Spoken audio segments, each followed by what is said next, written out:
question. Let me click this on record. Let's just tech the right mic. Hello, hello. Can you hear me clearly? Yeah. Yeah, yeah. In fact, Yeah. that's a point. Mine's not coming through there 1 minute. Select mine. Right, that should be better. Oh, that's way better. Yeah. There we go. Fucking hell.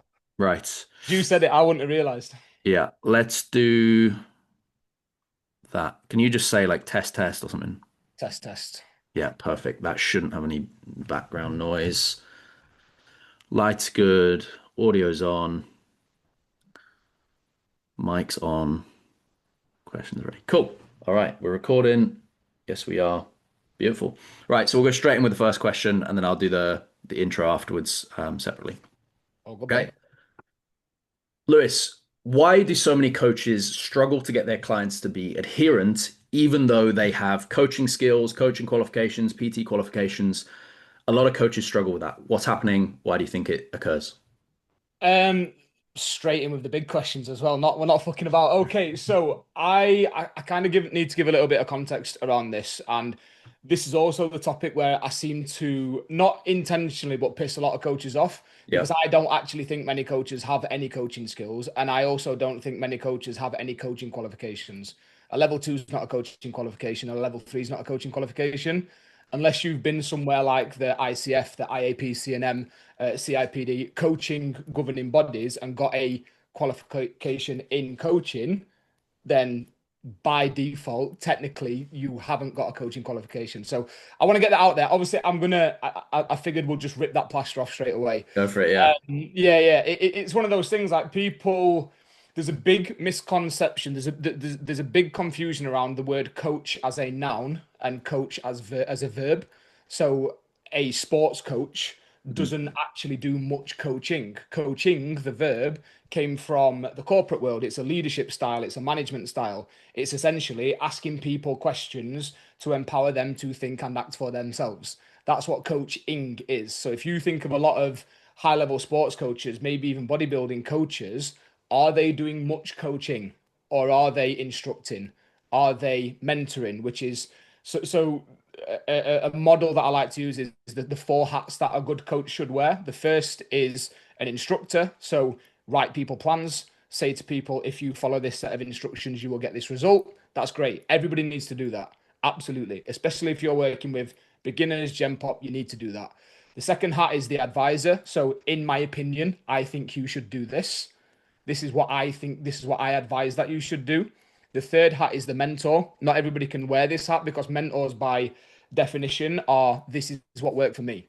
So, here's what worked for me. Here's what I think you should do. And that's why the term mentor is one of the ones that's been bastardized the most. But wait, we're all right to Yeah. swear. We're good to swear. Yeah. We're You good can to swear. swear as much Yeah, as you want. I'm just checking. I'm like, yeah, it's bastardized the most because there's a lot of mentors out there at the minute that are now teaching things that they never actually managed to get work for themselves. They're staying ahead of trends and that side of things, right? And then the fourth hat is actually the coach, which again, by definition, is just ask good questions. And I think that a lot of coaches, as we know them, are great at the instruction part, the nutrition knowledge, the training knowledge, the lifestyle, habits, steps, sleep, that side of things. The thing that is more science based. There Mhm. is a black and white. Do this. If you do this, you will get this. If you follow X, you will get Y. I think there are a lot of people that are great at giving advice. Here's what I think you should do. But we both know with what we do now, particularly working with coaches, there's a massive difference in what's optimum and what's right for the person and what they can actually stick to. So, I mean, I've kind of moved away from the question already, but I think actually the thing that people lack, that coaches lack, is the coaching element of it by Yeah. definition. I think that's a good definition because it's very much what I've also preached in terms of how I've worked with clients in the past is there is the technical knowledge, which is, I know how to set up a training program. I know how to Yeah. set up your nutrition. I know how to give you the advice that, a book or a website could give you. But actually, like you've said there, there's a very big difference between actually coaching people and, the information. Information's so, nowadays of ChatGPT and everything, information's more available than it's ever been before. It's condensed into a usable form for you. So the coaching is the real magic step. And I think that's where, for me, I've always seen issues with people's adherence. And the thing that actually needs fixing is, like we kind of said before, was those soft skills. It's how do you communicate with people? How do you get people to understand your point of view? How do you get people to not just understand what you're saying, but internalize the concept and go, oh, I get it, rather than like, I just understand the words. And Yeah. more than that, it's like, how do you actually get people to follow through and stick to the plan rather than just going, cool, here's the training program, here's the nutrition program. Oh, I struggled again. Oh, I'm stuck. Because I think that's where a lot of coaches say stay stuck is week on week. They go through their check-in process or however they catch up with their clients. And it is week on week the same bit of advice given over and over and over and over and over again. And that client clearly isn't grasping things. So there Yeah. is a disconnect there between the information and what you want someone to do, and those two worlds aren't marrying up. So I suppose a great question from there would be, from your perspective, I mean, you're running the adherence amplifier, which is all about this and how to get people to follow the plan and, actually get people to do stuff. And you talk a bit about like the identity shift side of things and how that all works together.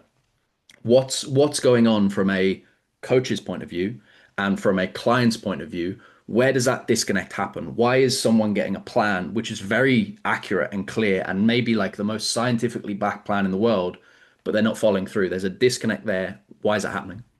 I think so. There's two things that I want to go into. I want to go into the difference between coaches and their clients. And then Hmm. I also want to talk about the, like you've just said, it's like, why are people not doing what we're telling them to? And ultimately, it comes down to ownership. And we will come on to that because I can talk for a while about that. But the first thing that I found, and I guess one of the reasons why I was so successful as a coach, is that I did know what. So I got into coaching. I was 130 kilograms. Yeah. I'd never even considered it. I'd never been in shape. I got into coaching. I fell into it by necessity, really, where a friend of mine at the time was running a coaching business. He needed somebody to do the admin side of things. I was DJing and working in hospitality, so I had my days free. So I was like, fuck it, I'll get paid 500 quid cash to essentially do all the behind the scenes stuff. In that in that kind of like time, I was sat and I was listening to the conversations and the feedback and what I at first thought coaching was, which is what most people think coaching is. I'd figured out how to set a plan pretty quickly, even though I'd never actually done it. It was very much a follow these things, you'll get this result, like we've said. Um, so, but because I was going through that journey myself, I'd went from 150 kilos at my heaviest down to 80 at my lightest. I did get it. I did see what people were struggling with, and I think something that a lot of coaches struggle with. And there's nothing wrong with this, by the way. Like I'm not for sure not saying that you have to have been out of shape and then got in shape to be a coach, but I do think that you missed that relatability, that real relatability aspect of it, and that real, oh shit, I actually know what this is like, not Mm. what my clients have told me this is like. So I think we as coaches, most coaches for the most part, are really highly intrinsically motivated. And that's something else that we can talk about, the actual research behind motivation as well. A lot of coaches be like, I'm not motivated, I'm disciplined. I'm like, no, by default, you are motivated because you value the outcome. Like that, Mm. that's one of the four main factors of intrinsic motivation. And I think people just struggle to connect to that side of their clients. I don't mean to clients in general. I mean, we as coaches, highly intrinsically motivated, working with people that aren't, for at least for the thing that we're working for. And that's where a lot of it gets lost in translation. I agree that I do think that most coaches, maybe unless you're peaking people for a photo shoot, or unless you are working with like elite level athletes, I do think for most coaches, a rudimentary level of knowledge around training and nutrition is enough, at least to get Gen Pop clients. It's the it's Pareto's law, right? Is Yeah. 80%. 80/20. Yeah, 80% of your results will come from 20% of the input. So 20% of the knowledge will get you 80% of the way there. And for most people, that's okay. But it's the people that fall outside of that. And most coaches have got enough nutrition and training knowledge. And we know that by the default, by the fact that they've got at least one result.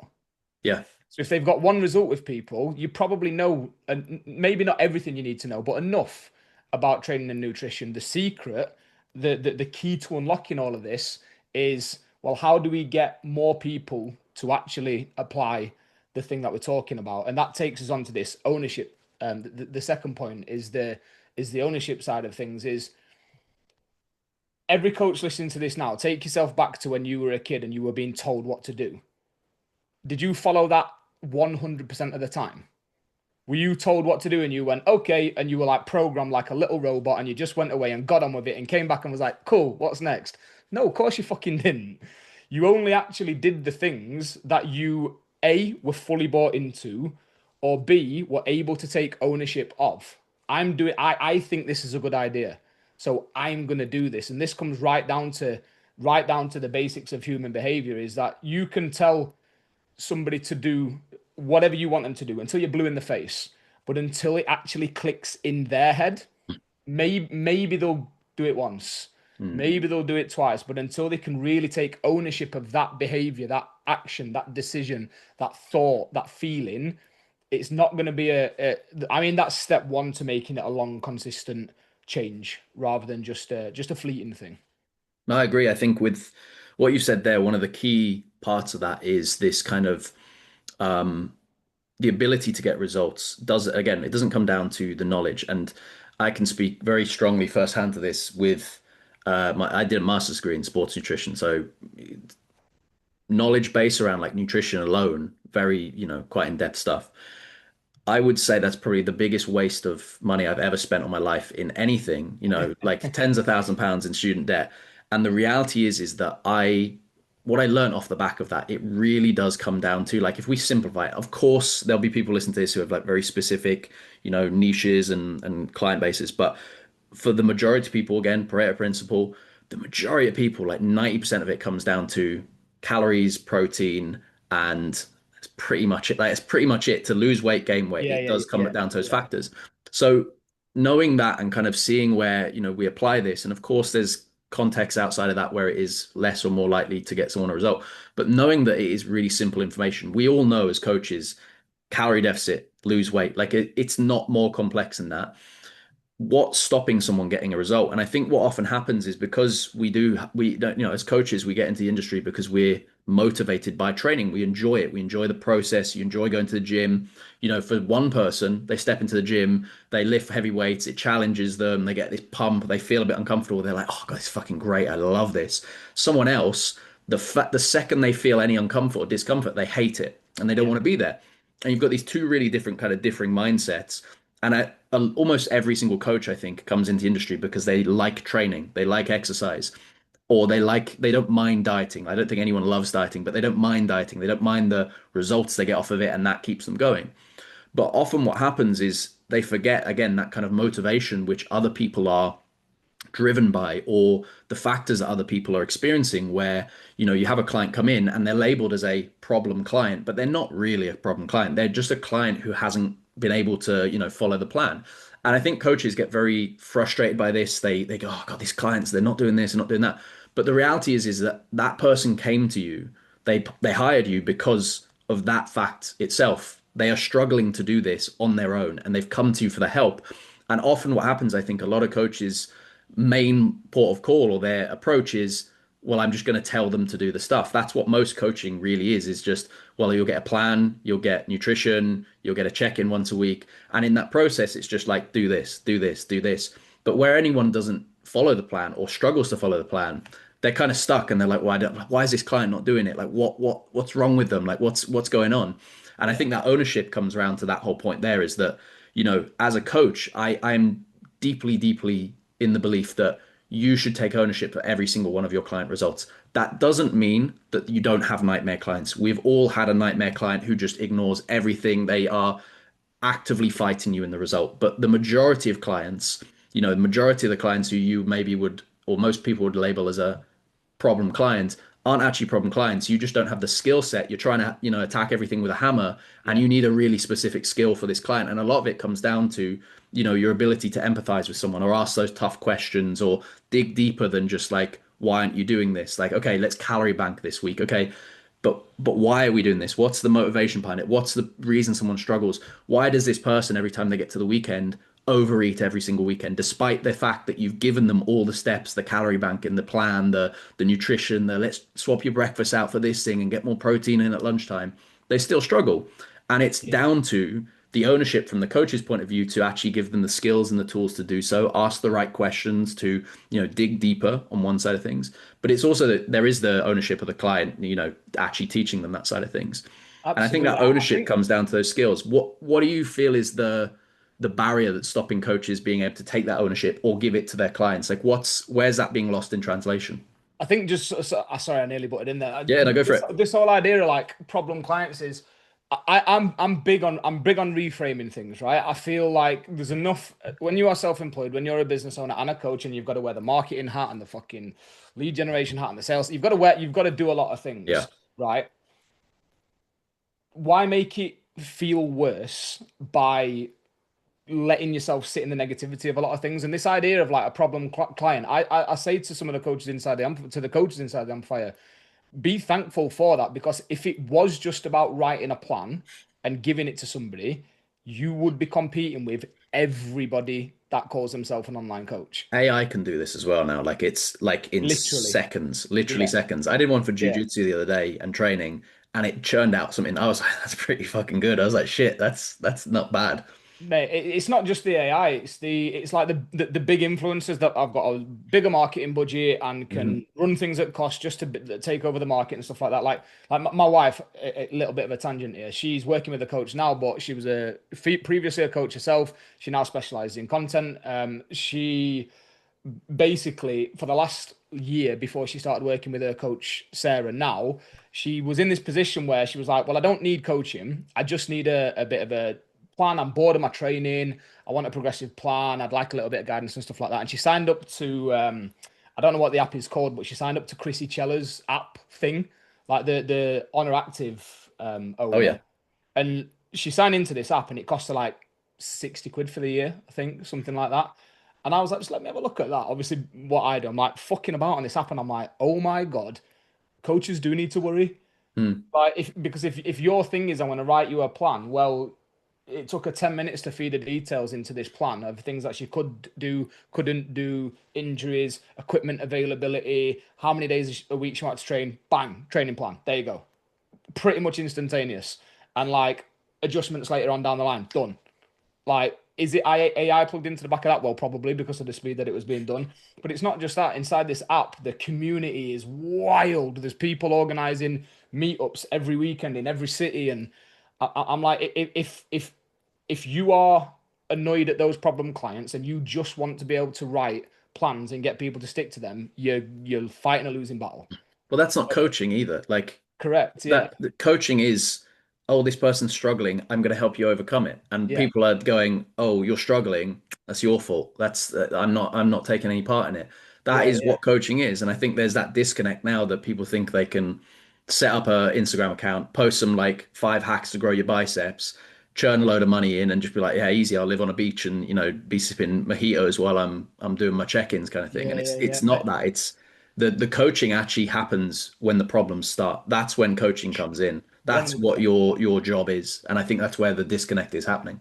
Yeah, so I mean, circling back around to the question, I think it was something along the lines of like coaches struggling to take the ownership side of things. Mm. The easiest way I can kind of explain it is most of what people think coaching is the stuff that we've just covered, right? Is there's a science to it. It's like we said, there's a science to it. Coaching for me is very much an art, and I know that sounds a little bit like out there, but the art of actually coaching, the ability to take somebody from a problem to a solution simply by asking questions, not what question do I. So it's what question do I ask at what time, not I'm going to ask this question what the problem is. You're going to tell me, and I'm going to give you an answer because that already hasn't worked. Mm. You've already done that. So if somebody comes to you in a check-in a week later and they've not done the thing that you've told them to do, using a different analogy or being a little bit firmer, it's still going to fall on deaf ears. We're wasting time by going back and forth and back and forth and just giving them different ways of doing things because the issue isn't the thing that you've told them to do because that would work for somebody else. The issue, like we've said, is that they're not taking ownership of doing that thing. And it's because there are so many areas of research that I kind of like that I want to call upon. But my one that's really relevant into this is something called the self-endorsed goals effect. It doesn't just relate to goals. Basically, the self-endorsed goals effect, we can relate it to behaviors and actions as well. It shows us that it's like 30% more likely to do something that we've thought of for ourselves than something that we've been told to do. And there's three reasons why. It comes down to the power of autonomy. So feeling like we have choice.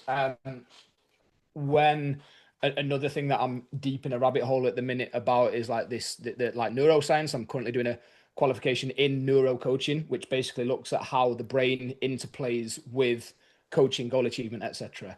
Nice. We know from fMRI that the number one cause of stress in all living creatures is the removal of freedom, the removal of choice. That's been studied so many different times. You put an animal in a cage, it fucking hates it.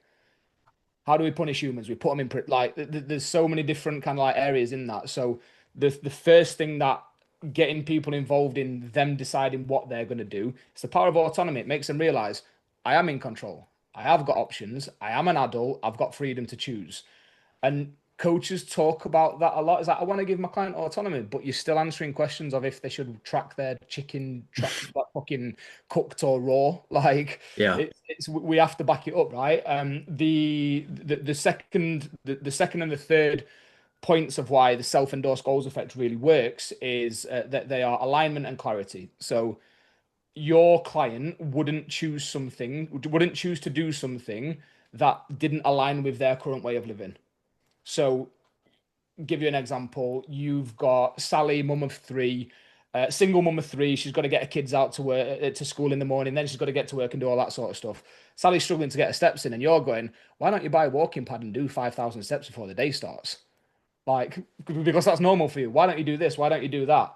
Whereas if Sally was presented options, she's most likely to pick the option that would actually work with her life, that would actually fit into that. And then the final thing is clarity again. People aren't picking and committing to doing something if they're not clear on what it is first and foremost, but why and the consequences of doing so. And again, another rabbit hole. I love like etymology and looking at the how words are formed and stuff like that. And Mm. consequence, we think is a negative word, right? It's got negative connotations to it, but quite literally means in sequence.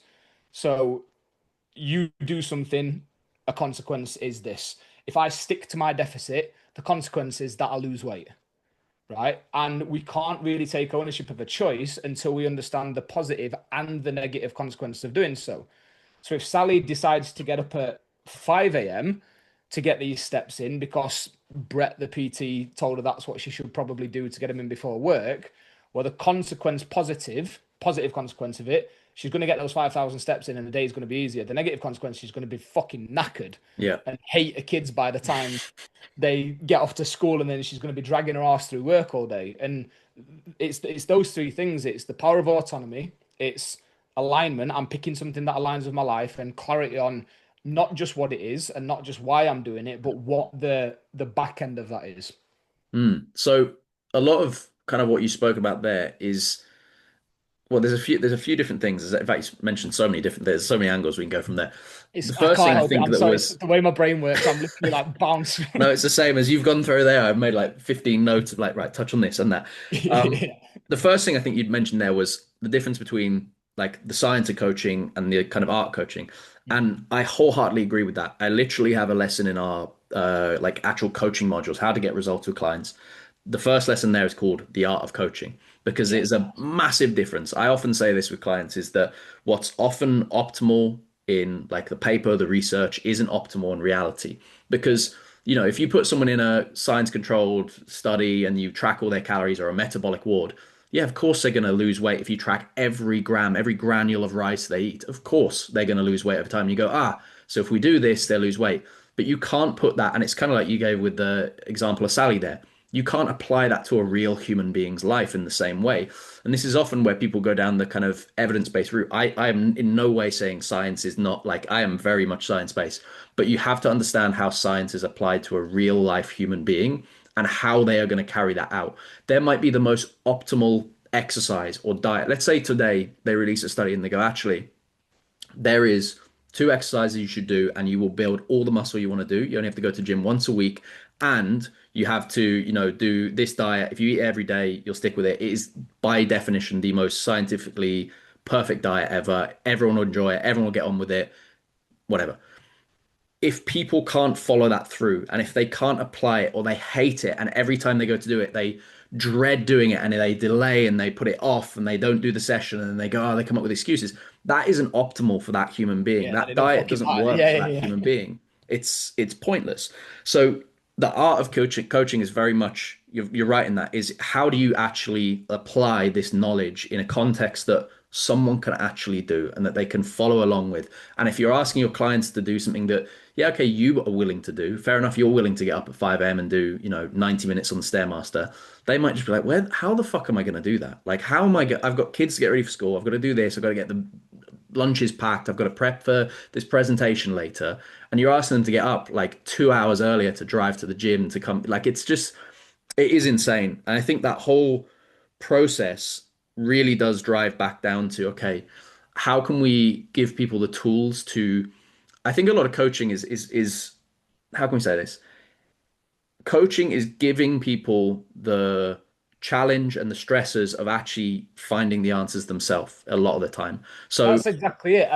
yeah, Coaching, again, the simplest way that I try and explain it to people is if you are answering the questions, you aren't coaching. yeah, If you are asking the questions, you are coaching. And obviously, yeah. there's a little bit of leeway with that. But for the most part, if you are asking questions, empowering people to think and act for themselves, you're now coaching. That's pretty much what Well, it is. if I was teaching you maths and I said 2 plus 2 is 4, you'd go, okay, cool. And you understand that. I Yeah. go 3 plus 3 is 6. You'd be like, okay, 6 plus 6 is 12. You'd be like, all right. And then if I go, what's 10 plus 10? If you're doing maths for the first time, you'd be like, and, Yeah. Yeah. but it's 20. It's 20. Come on, catch up. It Yeah. doesn't challenge people. You need to kind of almost give people like the question, go, okay, cool. Here's a question. How could we figure this out? And they go, Is well, how you work. Yeah. I could get 2 apples and 2 apples. All right, cool. So should we count them together? And it teaches people through that process. And I think the example you gave was like analogies and things. I love using analogies for this because kind of like I said earlier, I do think there's this huge difference in coaching to get a result between giving someone information and explaining something. You could explain something perfectly, but if they don't register it and like internalize what that means, Yeah. it doesn't play out into the real world. So you might have a client who you've explained why being in a calorie deficit is so important and why it helps them get to the goal, which could, if they understand it, help them be more adherent with it, maybe. But a lot of the time, people go, "Oh yeah, cool, I get it. I understand the words. Yeah, I'll eat less, deficit, burn off more than I eat, blah blah blah blah." But they don't internalize it. Whereas if you used like an analogy, like I like to use an analogy where I used to draw out like on the iPad, I draw a line with a finish line and a start line at the beginning. I draw a pickup truck and I get like a jerry can of petrol, and I'd be like, "This is your car. If you fill it up perfectly, it will run out of gas on the finish line every day." That's like you eating the perfect amount of food, you maintain weight kind of thing. And I'd use that analogy to show like if you had a bunch of jerry cans, which symbolize your fat in the back, and we only fill it up with enough petrol to get halfway along this journey, Yeah. your car's going to run out of gas. So we have to then get out the car, fill it up with like petrol from the jerry can, and then we can finish off. But now we're one jerry can lighter. And if you do that next day, we're another one and another one and another one. And it's kind of using things like that where you'd get, for me, that would always work. You'd kind of almost see people go like, oh, like, yeah, I get Yeah. it. Yeah. Whereas you'd explain to them what a calorie deficit was. You probably most coaches are making content about why you need to be in a calorie deficit, but people aren't like getting it. I think there's a big difference between understanding things and like getting things. And then you can kind of go, oh shit, I could do this, or I could do that thing, or I could do this. So where you're saying to a client, oh, you need to get more steps in, rather than saying to them, like you said, like get a walking pad, do it like this. The question could be, we need to, up our output. And one thing we need to do is, the steps. How do you think you could fit that into your day? Like, where are some opportunities that we could maybe get some movement in? They go, oh, actually, after Exactly that. work, I've Yeah. got Yeah. this hour free. Okay, cool. Could we, X, Y, Z? Oh, have we frozen there? There's a little bit of a delay, but I've got you. Yeah, Yeah. we got you Yeah. there. Yeah. Yeah. Yeah. You're all good. You're all good. No, no, I heard everything that you were saying. Yeah. That's exactly it. And again, something that you'll know for sure, and I know for sure, is it's this idea that I don't hate all business mentors. I know it might seem like I do on Instagram. I think there's some very good business mentors out there, but it's this idea of that a lot of business mentors these days are teaching you tactics and not concepts. They're teaching you something that you can do right now, but not why it works, the thinking behind it. We're not looking at things like actual marketing theory. We're not looking at psychology of a customer, a potential customer. And it's the same sort of thing, right? Is you can teach somebody tactics on how to get your steps in, but Mm, unless you're actually teaching them, not just you need to get your steps in. This is exactly why you need to get your steps in. These are the different ways that we could potentially get your steps in. Here's what we could do instead of getting your steps in. It's more of a delivery thing. But you said something there about the internalizing it. And again, going back to the language thing, something that I've been reading about recently, so I might butcher this, but it's this idea that we all we assume that when we say something, people hear what we're saying. And what I mean by Yeah, that yeah. is what I'm actually doing is I'm saying words that mean something to me based on my upbringing and my beliefs. I'm hoping that those words mean the same thing to you and you're understanding it, and then it works the opposite way as well. Yours, a perfect example is the word love, right? Because I love my wife. I've just bought for the first time. I've been working off a laptop since I started self-employed. I've just bought a monitor, right? You're on a monitor. Like I've had it 2 days. I love this monitor. But do I love my Does that mean the same thing? No. Does me Yeah. loving this monitor that I can now see without having to squint and me loving my wife, is it the same? So it's not only I'm hoping that these words mean the same to you, I'm hoping that the version of that word that I'm saying, you're also picking up on. And it's the same when it comes to coaching. It's the same when it comes to communicating with people in general. That so many disagreements. I don't want to say arguments, but so many disagreements are just because we're not actually taking the time to understand what the other person's saying. Yeah. And I think so much gets lost in it. There is. There's I don't know if you've ever read the book Men Are From Mars, Women Are From Venus, and in terms of it's kind of how men and women communicate a little bit differently. And the whole sort of concept is like, it's one person might say, "Oh, you never listen to me," and you're sat there going, I'm literally listening. I've spent the last 45 minutes listening to you." But what they actually mean, deep down, what they say is, when you're not listening to me, is you're not hearing me. You're not understanding what I'm Yeah. saying to you. You're listening to the words, but you're not getting the context. And I think that's a good analogy for it is that, when we're talking to people, the words that we're saying, like, it does almost get to a point of like almost like you feel like you're being too woo woo with everything and a bit too like, oh, be very careful about this wording, Yeah. but it does influence everything that we do in terms of how we work with someone. So first of all, you have the context of where you're coming from.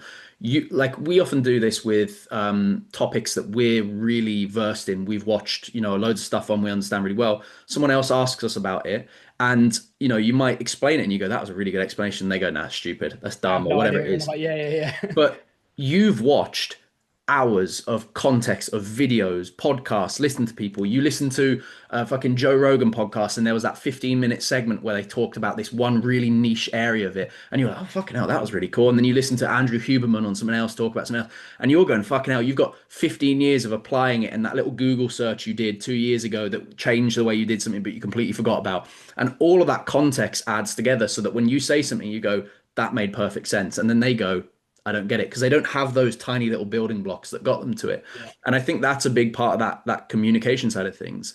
But the other side of the communication side of things is like, if you're trying to get a message across to a client, I talk a lot about like framing and like the delivery of a message. And I think one area, like let's say something practical that a coach could use even today, would be if I'm trying to bring up like a tough conversation with you and I want to say something to you, a lot of people haven't built that kind of soft skill of communication and really lent into it. And I mean, from everything you're saying here, I think a lot of coaching skills come from the extracurricular kind of learning about, Yeah. words, learning about how psychology works, learning about these things, because they're actually what coaching is, in my opinion. But if I try and get something across to you and I say, "Well, you haven't done this and you've not done that and this isn't good," and that, you straight away, what's going to happen? That client's going to get their walls up and be like, "Whoa, hang on a second," and there's going to be suddenly combat. Like, it's maybe not going to lead to a big argument, but they're going to be there on their defenses because you've led with like, you're doing this badly, you're not tracking this, you're not tracking that. Whereas if you went into that exact same conversation, you said the exact same things you wanted to do, but said, "I've noticed that we haven't managed to get XYZ done, or we're struggling with this a little bit. What do you think we could do to blah, blah, blah?" It's that one switch or word, and you're saying the same thing, but it's how you deliver it and how you frame something, which, ultimately like steers the ship in terms of how someone's going to take it. And those unique conversations, or how you word things, or how you bring things up, all of those little soft skills are the little building blocks, just like with the context of how you can talk to someone or say something to someone, which ultimately gets you in the long run to where you want to be. It's that one conversation after conversation after conversation that steers the ship. Yeah, for sure. I think that's a great example. I also think if you're having a conversation with a client, this is you mentioned something that people can do immediately. A lot of what I speak about, I get a little bit of pushback from a certain type of coaches because it's not particularly scalable. Hmm. Because you have to have the ability to have conversations with people, and I say this next bit with love, having been on the receiving end of it and realizing this myself, you can't coach somebody through a check-in feedback. Loom, voice note, it doesn't matter what it is. It needs to be dialogue. We know that coaching is rooted in dialogue, which means two people sat like me and you are having a conversation. It can be on the phone. It could kind of be through WhatsApp, but again, you're going to lose a lot of tonality. You're going to lose a lot Mm. of softer skills, body language, that side of things. So for me, it's if somebody's struggling to do something, struggling to adhere to something, and they keep struggling to adhere to the same thing, well, then stop sending them feedback and get on the phone, Mm. have a conversation because you're right. Is like if people aren't doing something, what they've not done for me isn't important. What the thing that they've not managed to stick to isn't important. I want to know why they've not managed to stick to it. I want to know what was the thing that got in the way. I want to know. I want to know if I can create leverage around why them sticking to it in the future is important. I want to make sure that they know that. Then I want to come up with a different action point, but I don't want to come up with that action point. I want them to come up with that action point. So before I even talk about we could try this next, it's I've managed that we've not I've noticed that we've not managed to stick to our steps this week, like you've just said. What part did you have to play in that? Mm. Like starting to get them to be open to the concept that actually it is on them, but I'm not telling them it's on them. I'm using questions because the beautiful thing about questions and coaching is even if you don't verbalize it, your brain cannot hear a question and not answer it. If I say right now, what color is the sky? Everybody listening to this just went blue. Literally, Bit in your grey brain. here, but Well, yeah, it's Manchester's pretty shit as well. But I go, what did you have for breakfast? You just thought of the like you had that thought. So Mhm. it's no longer me telling you what you've had for breakfast because I've seen your My Fitness Pal diary. It's you then me going, okay, um, was that the most goal aligned choice that you could make? Well, no, not really. Okay, cool. And if we continue to make choices like that, where does that lead us? Also, already I'm having the conversation, but I'm not actually saying anything. It's Inception, isn't it? It's like the movie Inception. You're planting the idea so they can go, "Oh shit, hang on a second," and they re make the realizations themselves along the way.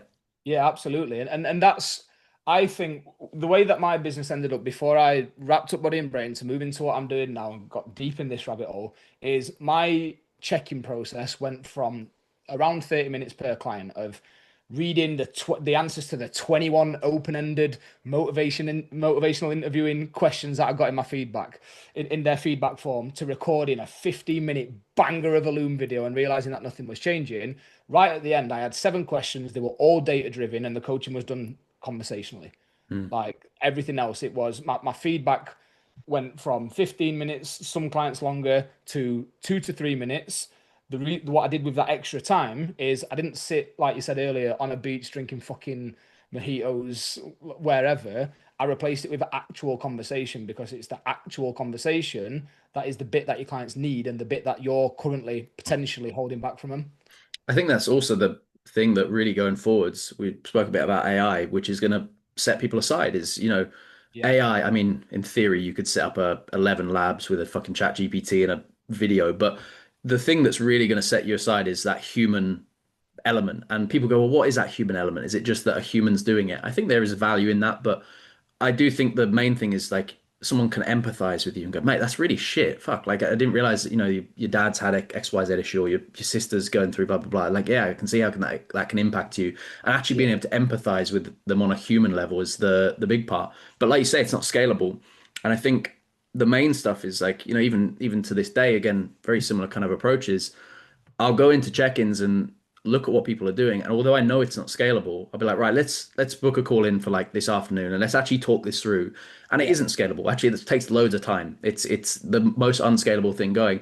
But I think that is the difference between, and maybe this kind of comes back to what you said about like, the whole sort of mentoring space and things like that as well.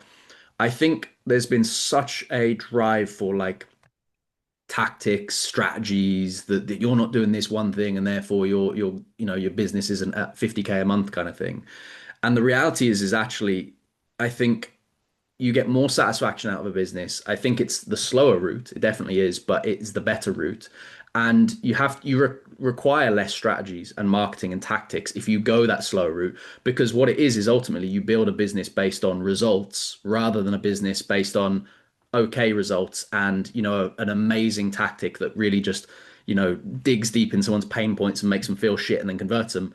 Actually, you know what? The results are the thing that drive people. People want the result. People want the outcome. And I think this is where coaches often get very sidetracked, or they think about things differently. You aren't selling coaching. You're not selling check-ins. You're not selling a training program. You're not selling a nutrition program. You're selling the outcome. That's what people are buying the I'm, you know the, I'm, I'm the program laughing from you because we from. had a conversation about this. I'm like, nobody ever woke up one morning and went, do you know what I really need? A bespoke workout Yeah, plan. Like, do you know what I really need? A recipe, a resource area with 150 yeah, quick and easy to make recipes. What they went is they woke up and they went, I am sick of not being able to see my dick. Like, I'm saying that because that was it for me. Like, I was 150 kilos, bro. Like, I've been there. I struggle to tie my shoelaces. I am sick of getting out of breath, getting up the stairs. I didn't wake up and go, I'd love bespoke checking feedback yeah. each week. Well, it's like if you buy, I like the analogy I'll go if I'm trying to teach someone this is like I use this book all the time as a starting point. So I don't know if you read it, Richest Man in Babylon. No, no, It's never. like it's like a really simple like beginner's finance. And I used to find finances and like investing and stuff really like complex for years. And I read this and I was like, holy shit, it's such a small, short read. But it basically goes through a story of the richest man in Babylon and teaches through story, the mistakes he made with investing in things he knew nothing about and he lost all the money. And like he'd spend all the money he made in 1 week without setting some aside or, all those kind of things. And I read it and I came away and I was like, oh, fuck, it all makes so much sense. Like it really makes sense. It breaks things down. But what often people are doing is they're not selling the outcome of what this book can do and how it can help you understand finances and actually, understand something from a core concept point of view and give you tactical takeaways in terms of like how you can build wealth and stuff like that. It doesn't teach you that. Most people go, this book, yeah, it's got front cover, it's got back cover on it, it's Yeah, got yeah, yeah. pages which are pretty cool, There's page numbers on the page. numbers. There's numbers, Yeah, yeah. page numbers. The words, what you'll notice is a lot of the words are different from other ones. So this one says torment, and then the next one's us. And that's what they're doing. They're like, oh, actually got, I've counted them all. It's got 100,000 different words in it. And you're like, what the fuck are you on about? Like, that's not what people want. Yeah, it's a means to the end. Like, that's how you're going to get the knowledge or the outcome or whatever it is. But people aren't buying that. And I think that's the Yeah. huge takeaway that, I really try and promote and preach and get across to people is the second you become like that kind of obsession on results and showing off results, yeah, it's not going to happen overnight because results take time, unfortunately. But that compound effect of just like everyone who comes in gets a result, you're Yeah. like, holy shit, like this is gonna work. And of course, again, like we say, there's a small percentage of people who won't get results. That's with every coaching program in the world, there's people who just don't gel. But your Yeah, goal there's really should be to stats on move it. that bell curve along so that more Yeah, people do get results. absolutely. There's stats on it. And again, so ICF, International Coaching Federation, arguably the top dogs in coaching as I speak about coaching, as in the professional leadership and development style of Mhm. these skills. A little bit dated in the way that they do a lot of things, but they're the largest governing body, one of quite a few, but the largest governing body, and they surveyed a lot of businesses that were registered, so coaching businesses that were registered and accredited by the ICF. So this is not just health and fitness coaches. This is business coaches, relationship coach, every type of coach that you can make. There's some Mhm. obscure stuff out there. Yeah. Like my latest one, I mentioned this on a podcast that I was on yesterday as well. I got to, I have a podcast. I don't consistently put stuff out. I got targeted with an ad for a podcast coach the other day. I'm like, Anyway, to make the point of that, there are some coaches in obscure things. Yeah. They did a load of different stats. So, how many, on average, how many clients that sign up to a business should get a result? How many people should either cross sell or upsell? How many people should refer a friend that actually becomes a paying customer? So the result one is 82%. So, what they found across all of their businesses that were accredited by the ICF, so coaching businesses from, so obviously it'll be a little bit different for fitness. Hmm. That stat will be different, but as a ballpark figure, 82% of clients should get a result from the coaching service that they signed up with. And their explanation was, well, sometimes, regardless of how good your marketing is, sometimes you're just not the right coach. Sometimes it's the wrong approach. Sometimes it's them. Sometimes their circumstances change.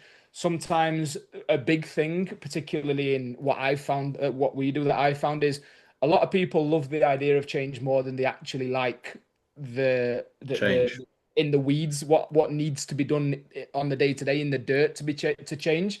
So, but that I never knew that when I had my coaching business, and I used to hold myself to a high standard where I would take it personally if somebody didn't get a result, and I'd fucking hate it because I was all about reputation. Like I said, I was never been in shape.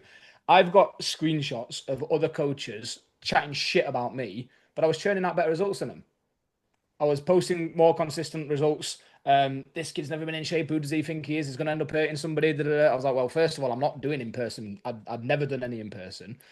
But the matter of the fact is, I would I built my business on reputation and referral, and I used to hate it if somebody didn't get a result. If I'd have known that stat, maybe I'd have been a little bit kinder and, Yeah. and actually realize, oh well, if 8 out of 10 of your clients are getting a result, you're doing pretty fucking well. Like you're all good.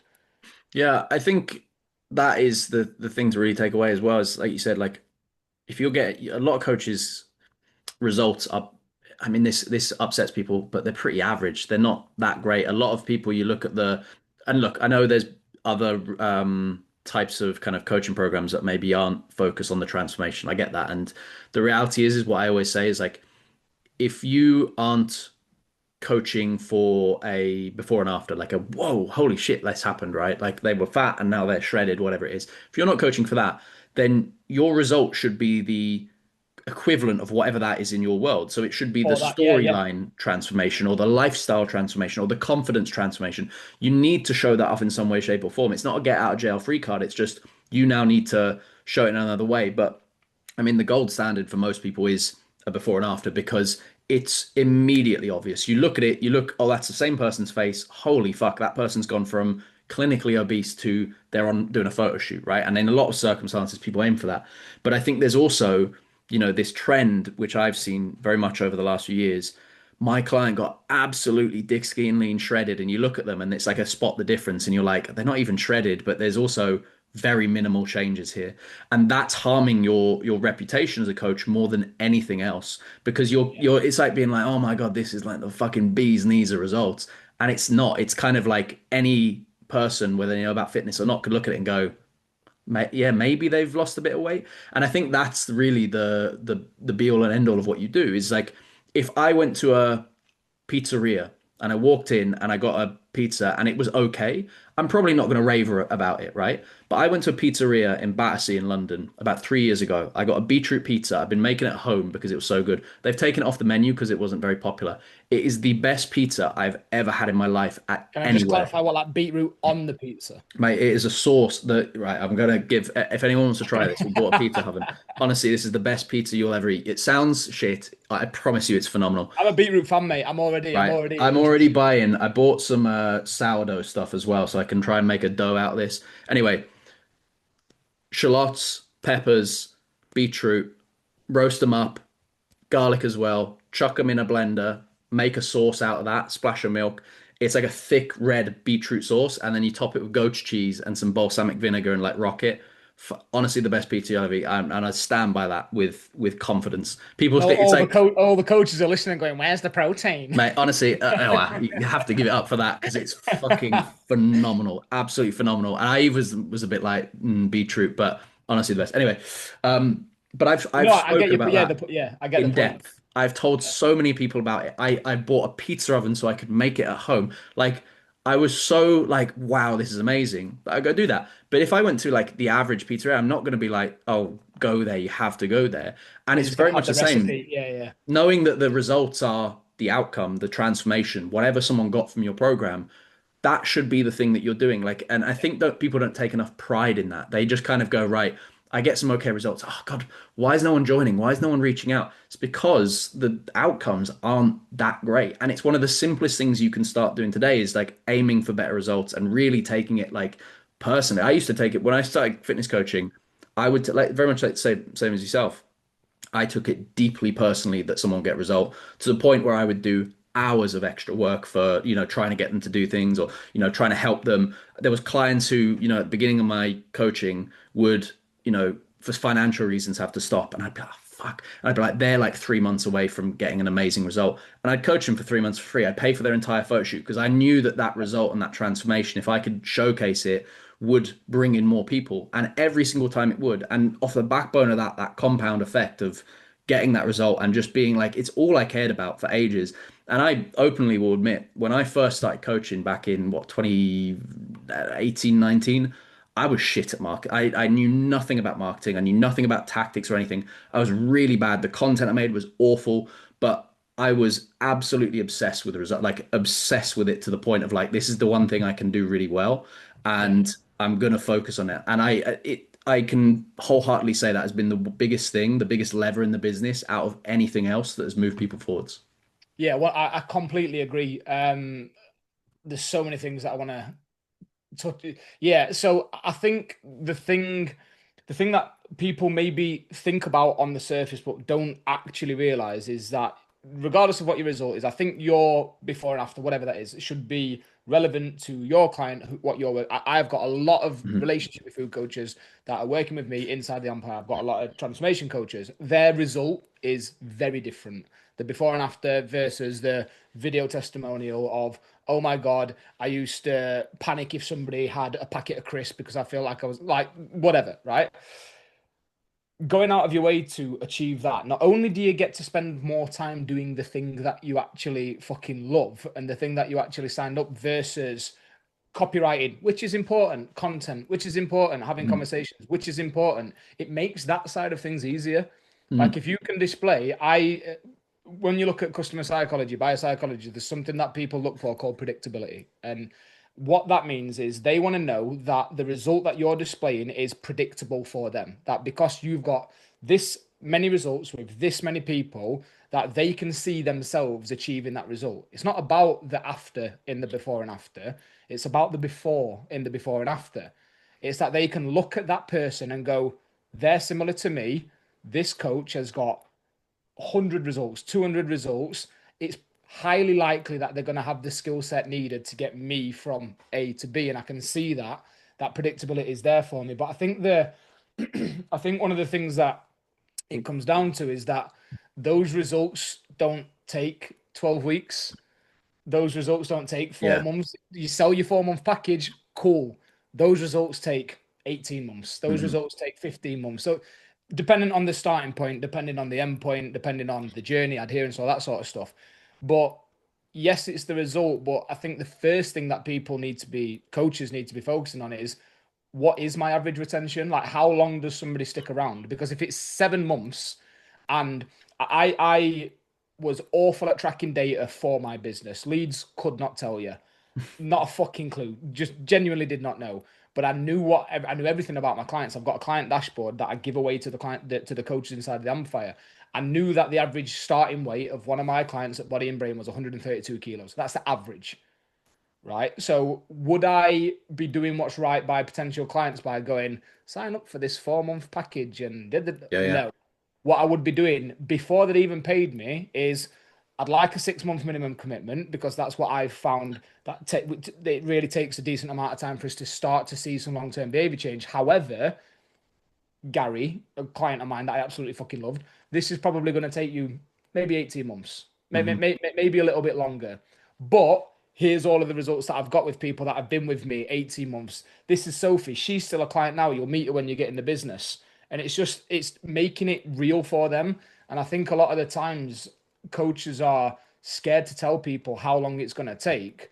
But by you selling a 4 month package, what a lot of coaches don't realize, again, rant about business mentors. You're told to sell a 4 month package because you can charge up front. You're told to charge up front, and you're told that customers buy in more if they charge up front. I don't believe that. You're told to charge up front so your business mentor can post a screenshot of how much you made each month. Their social proof is you. So are they telling you to charge for a 4 month package at 997 or whatever it is these days because it's right for the client? No, they're telling you to do that because it's right for you. Mm. But by you selling a 4 month package, you are pre-programming that client to think, I'm done in 4 months. It's a 4 month package, and I'm done in I'll be four done. months. And one of two things happens. They stick to everything that you tell them to do for 4 months and they make a load of progress and they go, cheers for that last 4 months. I can do it on my own now. Mhm. Or they don't and they don't stay anyway because they've not got the result that they thought they would in 4 months. And it's this idea of like a lot of retention, I think. There's so many different factors in it. A lot of it for me comes down to expectation management on the way in, of being honest with people, actually letting people know what it is going to take. And I think coaches don't like to do that because they feel like they might lose clients. Yeah. They feel like if I say to you, you've got 150 kilos of weight to lose, mate, and it's gonna suck for a few months before we get into the swing of things. Oh well, that client will go somewhere else. Well, if that's the case, they might have been a fucking nightmare when they got in the service anyway. Yeah. Like, There's the headache you pay for as well in like trying to trick the system a little bit. And I agree. I think I don't see there's I think you need for like marketing, I think it does help in some sense to have like, hey, look, this is our base length of the program. But what I often say is like, if you're anytime a client goes, oh, all my clients always leaving at month 3, and I'm like, are you telling them that this is a 90-day program and they're in and out, or are you on the call mapping out, okay, so there is a minimum commitment of this because we want to make sure that you're not coming in and just thinking that this is going to happen overnight. But yeah, realistically, you're probably going to be here at this point, and then in 6 months we're going to be here. We're going to be here at this stage, that kind of thing. And it's that future pacing which actually creates a lot of the adherence within any yeah, program and the retention with any program. So I agree. Yeah, I there's agree. Sorry, I was just going to go add for on it. to that, but I think that's where people struggle is because they haven't managed to keep clients for that long yet. They Mm, don't have the wealth of knowledge. They don't have the evidence to actually be able to say to people, yeah, this is where you're going to be. We're going to roadmap this out. And yeah, it's because, again, multiple reasons why this could be happening. But for me, it's yes, it's the result, but focus on the retention, not the result. Because if you keep people long enough, as a byproduct, the results will come. yeah. Because people won't stay if they're not seeing progress anyway. So it's like it's double-edged sword with a lot of that stuff. There's Yeah. we have so like I haven't taken on a fitness client now for years, but from the last intakes we have taken on, we've got a client who's just there's like 4 of them left, and they're still with us, and they've been with us for years and years and years. Sick. And Yeah. every single one of them has achieved the goal they wanted to achieve, and they've either said, "Hey, I just want to keep going," and we set a new goal, and I'm really happy to do that, and we kind of move forwards. A couple of them have said, "Hey, I've got everything I want," and to be honest, every single one of them could manage themselves now. I'm really happy. If they said we're going, I'd be like, "Great, like I've done everything I can do here." But a lot of them just now want the kind of guidance and the goal setting and stuff like that. Yeah. So within what we're doing now, a lot of my job has now become like that journey, because if they suddenly see me as like, oh, I've kind of got everything, there's nothing I'm getting, I'm literally just doing a check-in and that's it. If there's no journey going forwards or that future where they're aiming for, there's nothing they can achieve. So one of them we've got has just said, we had a conversation the other day, goal setting. I said, like, what are we aiming towards here? Because we kind of like we've achieved this last goal. We're now just in this no man's land. Like, otherwise, I'm just literally just checking in with you and just saying, cool, you hit your calories, you didn't, that kind of thing. There's no Speak progress. to you next week. Yeah, yeah. Yeah. So the conversation we had was very much like you said, like that. What were you saying before? Self-endorse goals effect. So, Yeah. like, what do you want to aim towards? And the goal that we'd come up with at the end of that, and he was saying to sort of aim towards, was like, I'd like to do another photo shoot. This guy's a guy who, is your typical kind of, struggles to put muscle on, not a huge guy. It's just someone who, it takes a little bit longer for him, and we have to kind of go through that process. But he's signed up, or, we've committed to a goal of a photo shoot in 2027, which is over a Sick. year away. That's insane for a lot of people. A lot of people would love to have a client stay on for a year, would be amazing for most people. But the process there I'm not using isn't magic. It's not because I'm some magical coach. This guy could manage his own fitness now going forwards. All he wants now is more accountability, course correction, maybe some minute tweaks and things like that. And we've adjusted the program to it. He's not paying like the full coaching program anymore. But as a result of that sort of future pacing and goal setting and helping him decide what he wants to do and being really realistic about it, I said, for you to get to that next shoot and have a better result than this one, we need to spend longer than we have done in a growing phase. We need to really commit to this for like, 6, 7, 8 months, like really go for like actually putting on some weight and, committing to that process. But I think a lot of people are looking for those shortcuts, and it happens with business mentoring, it happens with fitness coaching, it happens with everything across the spectrum, is that there is this like, you'll get this result in this, it'll happen really, really, really quickly. I mean, it probably happens as a result of like, you know, Alex Hormozzi's book on like how can you make the time frame as short as possible. Yeah, I think yeah, there's this $100 million offers. competition. Yeah, yeah, It's all of that stuff, right? Like if you're competing against other people, you're like, well, what if I can do it in half the time? But actually, I think there's only so quick that you can lose weight. There's only so quick that you can grow a business, because there's only so quick you can make your coaching program better, because there's the time delay of actually applying it and learning it and getting the feedback and going, oh, that didn't quite work. What do I need to do here? What do we yeah. change You know, there? we're fighting against this thing called biology. Yeah, exactly. Yeah, And there is just a time on stuff. And I think that's very realistic.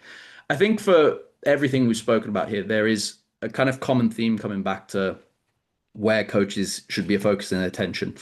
Results seems to be a huge one. I saw a post you put up the other day actually about a certain person posting about like you need better content and marketing and this and that, and actually it was about you need better results. And I'm fully, from a lot of the stuff I see you post, I'm very much like I'm fucking 100% in agreement with a lot of this. I think that this is the biggest curse of the industry at the moment.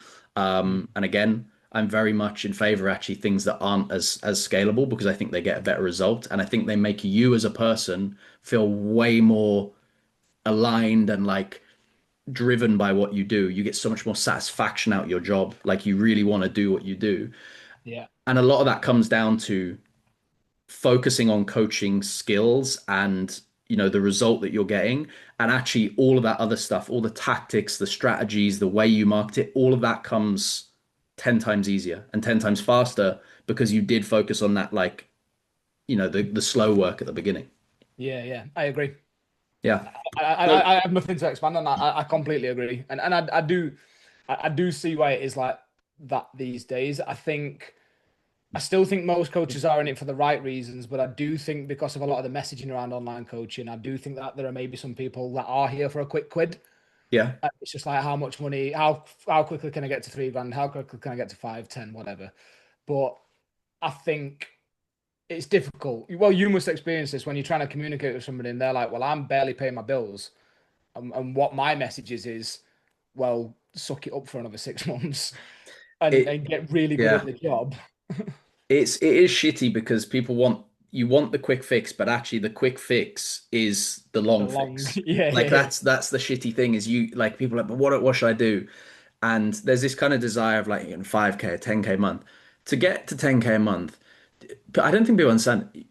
You are out earning someone who went to medical school for like 7 years, went like sleepless nights, and you literally, and I mean, look, there's this dream of like laptop lifestyle, but I mean, you can live a laptop lifestyle. It's stressful and the time zones are crazy and there's a reality to it, but yeah, feasibly you could live. We've got a client who moved to Bali, like just was like, cool, I'm going, and that's it. Runs his coaching business from there, lives the dream that he yeah, wants to live.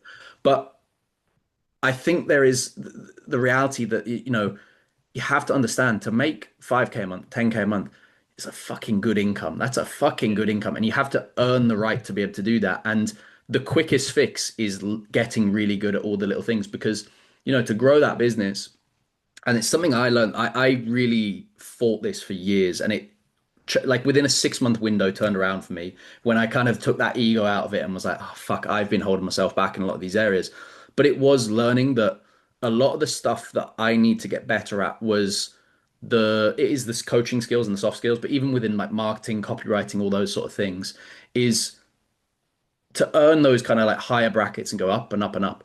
You have to have the skills of someone who can make 3K a month and then 5K a month and then 10K a month. Like you have to have that skill set. And if you don't have that skill set, you can't move into that bracket, because you can't apply the things that you need to apply. If you can't put together a lead magnet or a landing page or like an email funnel or do your email marketing, you don't have the skills to move beyond it. And look, yeah, look, there's Yeah, people yeah, who are yeah. lucky, but it does really, what's holding you back is that kind of acquisition of skills and sort of self-investment in a lot of areas, I think. Yeah, I completely agree. I know that, especially if you listen to me speak on, if you ever see me do a public speaking or anything like that, it almost might sound like I don't think you need to do this. That's not what I'm saying. You absolutely need to get good at marketing, not the Mm. tactics that you're being taught, but the idea, the concept, the theories behind marketing, behind taking somebody, a potential customer, and turning them into a customer and then keeping them. You do need to level up all of those other skills, email marketing, whether you are running webinars, whatever your approach is, you do need to get better at those things as well. I think the thing that I always come back to though is that, again, asking a question. Anybody that's listening to this or listening to this now, watching this now, is it video going on? I'm not video going Yeah, on. there's video. Yeah, Yeah, yeah. yeah, yeah, yeah. So watching or listening to this now, if you take yourself back to when you went, do you know what? I'd really love to give this coaching thing a go. Is the idea that you had for that business then to be a sales funnel, to be the best marketer, the best copywriter, the best whatever content creator, have the best hooks, find the biggest fake lump of fat that you can on Amazon to wave around in? Or was it to be the best coach that you can be? Because my messaging isn't that you don't need those other things, because you do, but focusing on the thing that you signed up for in the first place to be the best coach possible, it makes all of that much easier, like we've covered. You can't sugarcoat shit kind of thing. Like if you can market it, but if it's not good, you're going to struggle. You can get people in, but if you've got a Yeah, product that is an amazing result and it happens consistently all the time, the marketing does a lot of itself because people hear about it and there's the word of mouth and referrals and all that. Like, a lot of my coaching successes that I've seen and growth has actually come off of those sort of things, word of mouth, referrals, people coming in, oh, I just saw yeah, you worked exactly. with blah blah blah. And I think that's a really good indication for a lot of people is if you can get that to work, the marketing becomes a breeze afterwards because it's just like on rocket boosters. You're just adding steroids to something that's already working for you. The Yeah, strategies and all the tactics and things, you're right, they are 100% real. And, I think there is also, maybe a separate topic for a different podcast, but there is this reality that I think a lot of people have very unrealistic views of running a coaching business and, like they join a course or they do a certain tactic or they do a certain thing and they're like, oh, it didn't work. And it's like, no, you have the responsibility to make this thing work. Like you can't just pay the fee and then be like, oh, cool, like now it's going to work on its own. But it yeah, all yeah, happens off the back of results. Like everything comes off the back of results. yeah. It has to. Yeah, cool. I think that's a good little ending point for that today. The one question I like to ask everyone who comes on the podcast to kind of round up what we can do, and again, kind of make it actionable, something that someone can walk away from today and go, I'm going to do this. If you could have someone who's just listened to this whole conversation who's going, yeah, I want to like improve the business, the results, the adherence I get with clients. What's one thing that they can actionably do today? They can step away and go, I'm going to do this now and see a result off the back of it. If you've got a client that is currently, everybody's got a client that's currently struggling with something that maybe has popped up in check-ins this week or something like that. It's a conversation that you are having with them. It's ongoing. Mm. Just, I know it does sound simpler than it is. Stop telling them what to do and just start asking them questions. You don't, again, if I was giving you what I think is the gold standard is find 15 minutes. It doesn't need to be longer than 15 minutes. Jump on a Zoom with them. Don't spend time talking about what they're watching on Netflix. Don't spend time talking about what they've not done. Figure out why they've not done it. And Mm. that's where it'll come from. Because by figuring out why they've not done it, the strategies, the potential strategies to move forwards will start to uncover themselves anyway. From that point, the second part of it is get them to tell you what they're going to do. Don't you tell them you are better off holding somebody accountable for something that they've thought of, even if it will only get them 50% of the way there. You're better off doing that than you telling them the thing that will get them 100% of the way there and them not doing it. Yeah, So bang if on. you've got somebody that's struggling, get on Zoom, get on a phone call with them, figure out why it's not, why it didn't work, why weren't not why it didn't work, but why weren't they able to stick to it? That's the important part because they have to take responsibility for it and then move forward from there. And I know that might be people might be listening to that to me and being like that. Well, that sounds like a lot of work, and it is, but it'll have the result that you want. Trust me. It also it sounds, I know some people take this as like it's almost like you're not doing your job, like you're being lazy. You're like, oh, so they tell me what they need to do. That's not coaching. Yeah. That is actually the best way to get to the result is Yeah. what do you think we could do? And then they go, oh, well, I could get up a bit earlier for before work and do it. And you're like, fucking hell, hang on a second. Here's the solution. Mo- Like that's the thing we yeah. need to do. And most people, and everybody listening to this now, you'll have heard this. I hear this still. People have said to you, I know what to do. I'm just not doing it. And as soon as somebody says something that even sounds slightly like that, well, then they don't need more information, do they? No. If they already know what to do, they don't need you to tell them what to do in a different way. They get it. It's the next bit is how can I actually get this to work? Yeah, perfect. Well, Lewis, I really appreciate your time. Thank you very much for jumping on today. If anyone wants to find you, what's your handle on Instagram? I am Lewis Potts official, and it's not because I think I'm some sort of fucking big time. It's because there's an already a Lewis Potts out there. That's a Same fucking videographer. thing, right? And he's got a Yeah. photo of Jar Jar Binks, and he's not using the account. He is not posting. I can't get the fucking handle, and I want it, but it's anyway. Oh, mate, mine's a videographer and he's sick. Like a lot of his work, I think he's based in America somewhere. Like a lot of his work is really cool. So there's no way I'm getting it. But yeah, Lewis Potts Official on Instagram. Perfect. That's pretty much the only place. Mate, I've genuinely really enjoyed this conversation. It's been so fun. Fantastic. Well, I appreciate you showing up, and if I can do anything or jump on any other podcast for yourself, I'm more than happy to. But for everyone else who's been listening today, if you do have any questions, I'm sure Lewis would be more than happy to answer some Yeah, for yeah. you. If you want to ask me anything that I've spoken about as well, feel free to reach out to me at Jack Simons Official as well. And yeah, really, really good conversation. I think, those kind of core skills are things that I've been preaching for so long. So it's really refreshing when I do see other people. And like I said to you, you're one of the people I've really wanted to speak to on the podcast because I think you can provide some good value and you're not in it to, churn a quick buck and just like take people's cash. You genuinely care about the results and the outputs, which is what I'm all about. So thank you very much for today. For everyone listening, thank you very much for listening. As I always say, if you know another coach who could benefit from this, if you know someone who maybe is struggling with the results or adherence, share this. This is how we can, get more amazing guests on and give you guys more incredible free value from what we do. Thank you very much for listening, and I'll see you all on the next episode. Cheers. Perfect.